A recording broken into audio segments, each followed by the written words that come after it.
आज की ये कहानी एक ऐसे इंसान के बारे में है जिसने दो जिंदगियों को महसूस किया है। मौत के बाद जीवन है या नहीं, ये सवाल हम सबके मन में रहता है। इस कहानी में जो व्यक्ति है उसने इस सवाल का जवाब बहुत अच्छे तरीके से दिया है। ये उन्होंने कहीं पढ़ा नहीं है, बल्कि खुद अपनी आंखों से देखा है। मेलन थॉमस की मृत्यु टर्मिनल ब्रेन कैंसर से हो गई थी और शायद वे यह कहानी बताने के लिए बच गए। एक अस्पताल में मेलन अपने शरीर में लौटने से पहले 1.5 घंटे के लिए मर चुके थे। वह दुनिया में जीवन के बाद के बारे में सबसे ज़्यादा अध्ययन किए जाने वाले इंसान हैं। दीपक चोपड़ा भारतीय अमेरिकी हैं, जाने माने लेखक हैं। इन्होंने कहा कि Mellen Thomas near death experience के लिए इंसाइक्लोपीडिया की तरह है।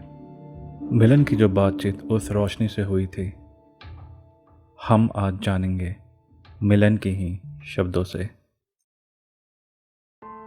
आपके जीवन का ब्यौरा आपके मरने से ठीक पहले शुरू हो जाता है और मेरी मृत्यु के कुछ सेकंड पहले ही शुरू हो गई थी। मैं समय के पीछे जाकर देख पाया कि मैं बीमार कैसे हुआ। यह तब शुरू हुआ जब मैं गर्भ में ही था। मेरे पिता और माँ अब नहीं हैं, लेकिन जब मैं गर्भ में था तब मेरे पिता मेरी माँ को मारा करते थे। वह शराबी थे। जब वह उन्हें मारा करते तब मैं उनके पेट के अंदर ही था और मुझे गड़गड़ाहट सुनाई देती थी। मैं उनका दर्द महसूस कर पाता था। मैं अपनी माँ की नसों से जुड़ा हुआ था। हर बार जब मेरे पिता मेरी माँ को मारते, मैं उनका दर्द महसूस कर पाता था, उनका दुख महसूस कर पाता था। मैंने उनके डर को भी महसूस किया। ये चीज़ें अलग अलग लोगों को अलग अलग तरीके से प्रभावित करती है। इसने मुझे अलग तरीके से प्रभावित किया। मैं जन्म से ही काफ़ी गुस्से वाला इंसान था। मैंने कभी लोगों पर भरोसा नहीं किया और ना कभी लोगों के करीब गया। मुझे तब तक समझ नहीं आया जब तक मेरे जीवन का ब्यौरा शुरू नहीं हुआ। मेरे जीवन की समीक्षा में एक ऐसा क्षण आया जिसमें मैंने खुद को ब्रेन कैंसर दिया था।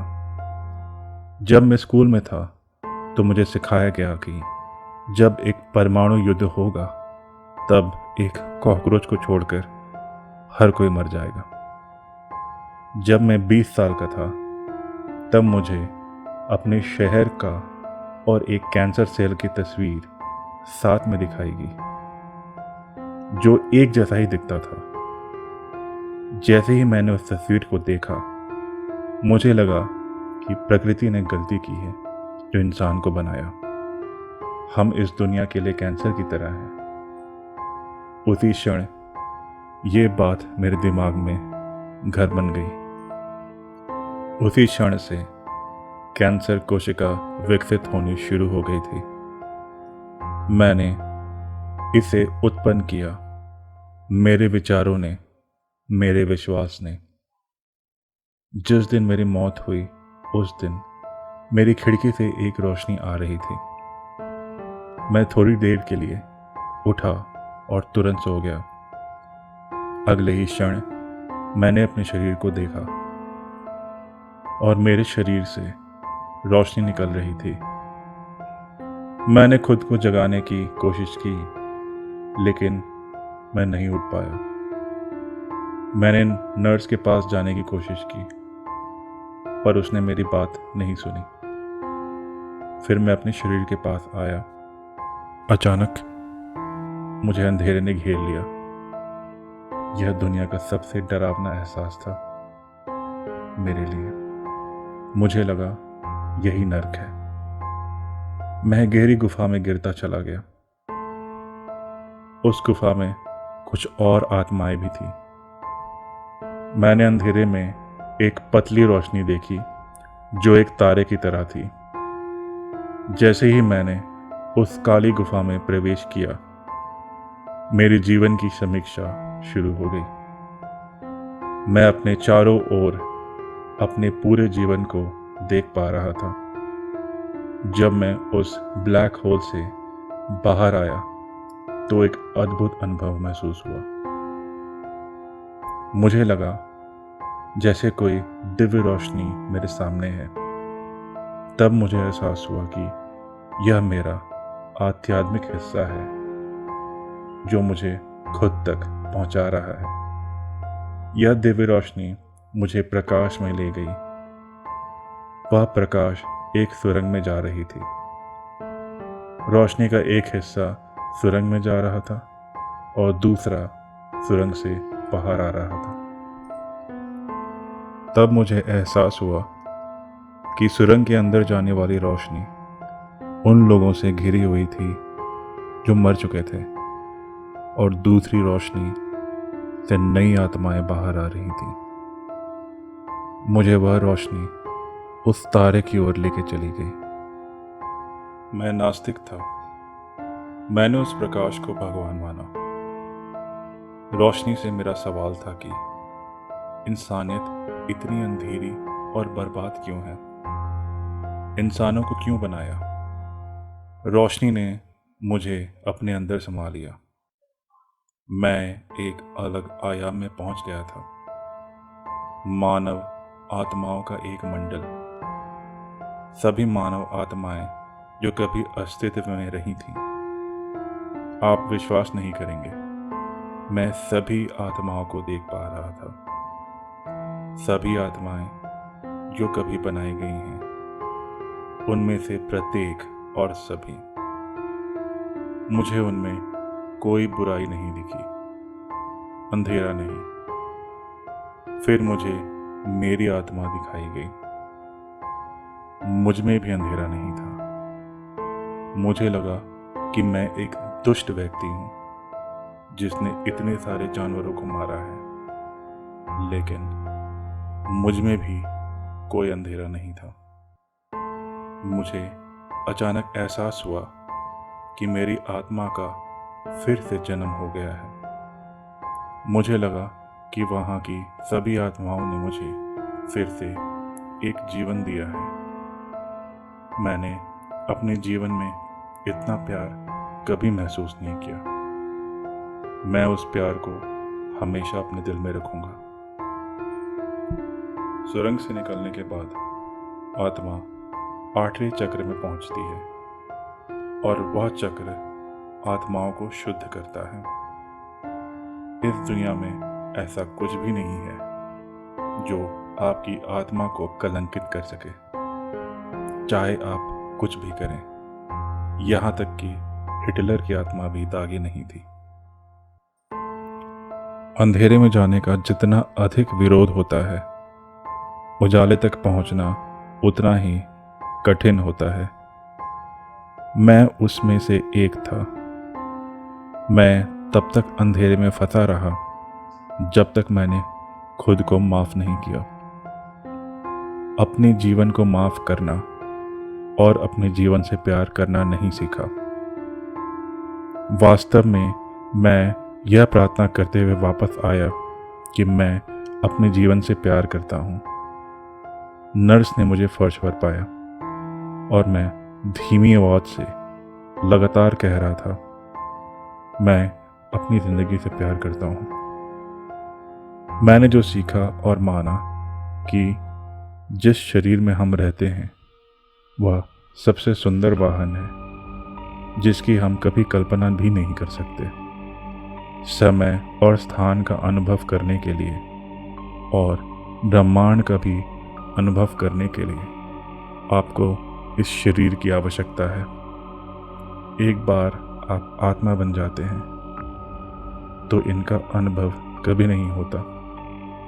आपके पास अंग नहीं होते। उस तरफ जाने के बाद आपके पास कोई अंग नहीं होगा। आप कुछ महसूस नहीं कर पाएंगे।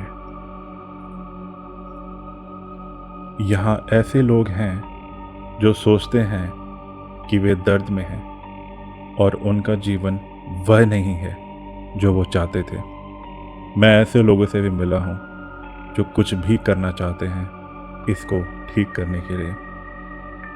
हर किसी के जीवन में सबसे बुरा दिन आता है।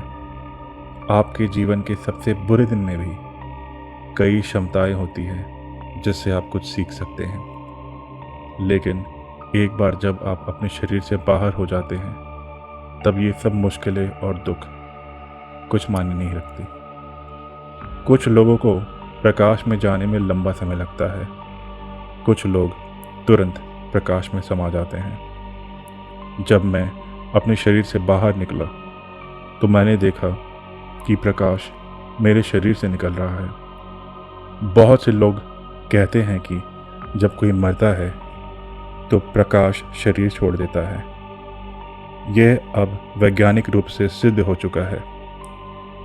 जब आपकी कोशिकाएं मरने लगती हैं तो वे वहां बायोफोटोन रोशनी छोड़ती हैं और आप प्रकाश उत्पन्न करते हैं। जब तक आपके शरीर की प्रत्येक कोशिका पूरी तरह से खराब नहीं हो जाती। कई सालों तक मुझे लगा कि ये रोशनी मेरे शरीर से निकल रही है। जब भी ऐसा महसूस होता तो मुझे लगता कि मैं फिर से मर रहा हूँ। मैंने महसूस किया कि मानव अब तक की बनाई गई सबसे खूबसूरत रचना है। अगर मैं आज तक किए गए जितने भी युद्ध हैं उनमें मारे हुए लोगों की संख्या जोड़ दूं, वो डेंगू से मारे गए लोगों की संख्या में अब भी कम है। मैंने महसूस किया कि मानव सभ्यता अभी शुरू हुई है और समय के साथ और महान हो जाएगी। जब मैं प्रकाश में था तो मुझे सभी आत्माओं के अंदर देखने का मौका मिला। उनमें से किसी के भी अंदर मुझे अंधेरा और बुराई नहीं दिखी। वहाँ हर कोई शांत था। तब एहसास हुआ कि मानवता सबसे सुंदर रचना है। एक बार जब आप मर जाते हैं तो आप प्रकाश में जाते हैं, शुद्ध हो जाते हैं और पुनर्जन्म के लिए तैयार हो जाते हैं। कई धर्मों में यह कहा जाता है कि पृथ्वी इस ब्रह्मांड का केंद्र है। ऐसा नहीं है, पृथ्वी इस ब्रह्मांड का हिस्सा है। हम इस धरती की सबसे अच्छी रचना है। प्रकाश ने मुझे एहसास दिलाया कि ना कोई अतीत है, ना कोई भविष्य। हमारे पास आज है, सब कुछ अभी है। अपने वर्तमान में जिएं। आप भाग्यशाली हैं कि आप हैं और उसका सम्मान हमेशा करें। यह कहानी मेलान थॉमस ने एक इंटरव्यू में कही थी। उनका किया हुआ दावा झूठा साबित नहीं किया जा सका, क्योंकि जो लोग मरने के बाद वापस आए हैं उन्होंने भी रोशनी की बात कही है, लेकिन इतनी अच्छी तरह से किसी ने आज तक विवरण नहीं दिया जितना मिलान ने दिया। Conjuring series Ed and Lorraine की ज़िंदगी के अनुभव के बारे में है। एक इंटरव्यू में एड ने कहा था उनका सैकड़ों आत्माओं से पाला पड़ा है। उन्हें ये बात पता है कि मौत के बाद क्या होता है। एड ने कहा था, ladies and gentleman, don't worry, there is a life after death.